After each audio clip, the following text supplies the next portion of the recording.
आप जिस शब्दावली का इस्तेमाल किया गया है वो ये है कि हमारे पास क्रेडिबल एलिगेशन, मतलब कि एक आरोप लगा है उसको हम क्रेडिबल मानते हैं, ठीक है, एक आरोप है ना, आप उसके बेसिस के ऊपर आप ये कहते हैं कि कुछ लिंक्स हो सकते हैं भारतीय अधिकारियों के साथ, उसके ऊपर आप ये इतना बड़ा आप बयान दे देते हैं, दाग देते हैं। आपकी जो विदेश मंत्री हैं वो ये कहती, वो भी इसी टाइप की बात करती हैं, और वो फिर ये कहती हैं कि अगर ये जो आरोप हैं ये सच्चे साबित हुए फिर ये तो बहुत संगीन मामला है। आपने भारतीय अधिकारी को अपने देश से देश निकाला दिया एक केवल आरोप के ऊपर जिसका आपके पास कोई प्रमाण नहीं है। फिर ये बात करते हैं कि हमारे पास इंटेलिजेंस है।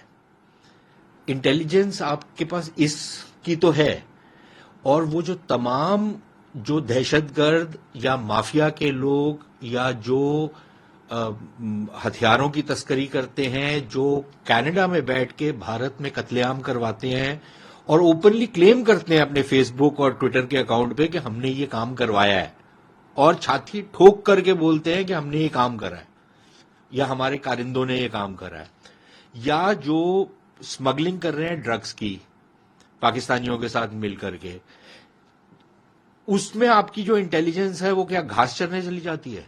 उस समय आपकी इंटेलिजेंस काम नहीं करती। आपको भारत सरकार ने कई बारी अवगत करवाया है कि ये कार्रवाइयां हो रही हैं, उस पर आपके मुंह में दही जमा रहता है, आपकी इंटेलिजेंस सोने गई होती है।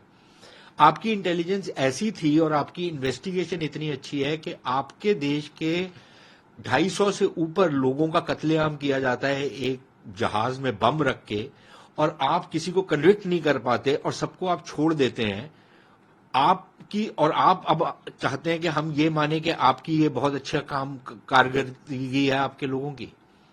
तो ये कैसे बात हो सकती है?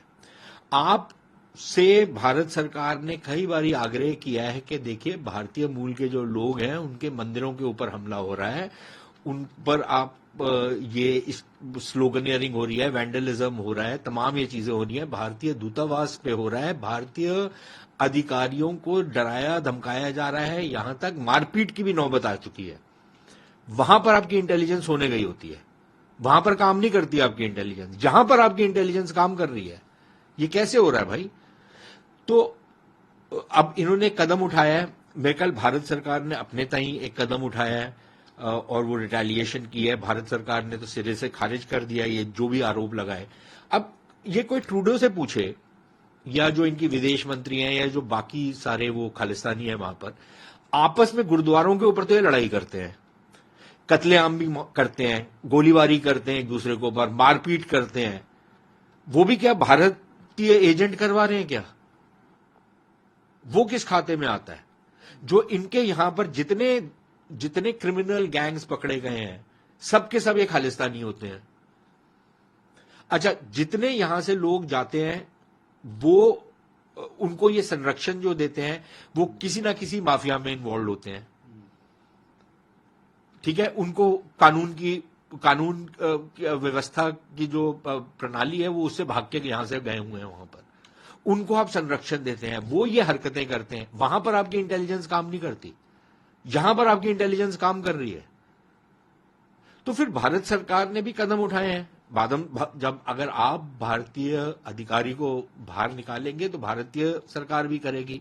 लेकिन मेरे ख्याल भारतीय सरकार ने एक और चीज आज अपने बयान में बोली है। उन्होंने कहा है कि आपके जो दूतावास के लोग हैं वो कई इस तरीके की कार्रवाइयों में मुलव्विस हैं जो भारतीय हितों के खिलाफ है।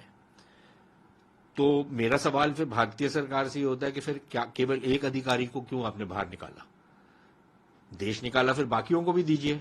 जो लोग भारतीय हितों के खिलाफ भारत के अंदर बैठ करके काम कर रहे हैं उनके खिलाफ आप और कदम क्यों नहीं उठा रहे?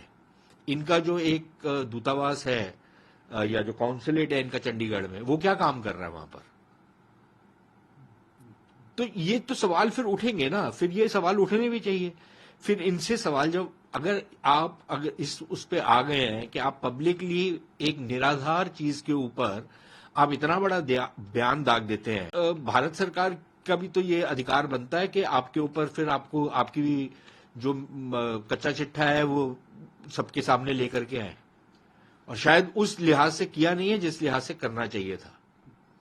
सर, जिस तरीके से रिलेशन आप कैसे आगे देखते हैं, क्योंकि ये बहुत स्ट्रेंड हो चुके हैं टाइज भारत और कनाडा के बीच में, क्या हो सकता है आपके हिसाब से अब आगे क्या? देखिए, बड़ा दुर्भाग्यपूर्ण है जो अभी तक हुआ है। मैं ये मानता हूं कि बहुत ही ज्यादा दुर्भाग्यपूर्ण है, लेकिन इसकी सारी की सारी जिम्मेदारी जो है ये कनाडा के ऊपर है, और खास तौर पर ये ट्रूडो सरकार के ऊपर। इनकी अपनी आंतरिक राजनीति है जिसमें इनकी सरकार टिकी हुई है। समर्थन जिनको इनको जरूरत है, वो एक खालिस्तानी व्यक्ति है, उसकी पार्टी के समर्थन की इनको जरूरत है। ये उसके ऊपर टिकी हुई है इनकी सरकार।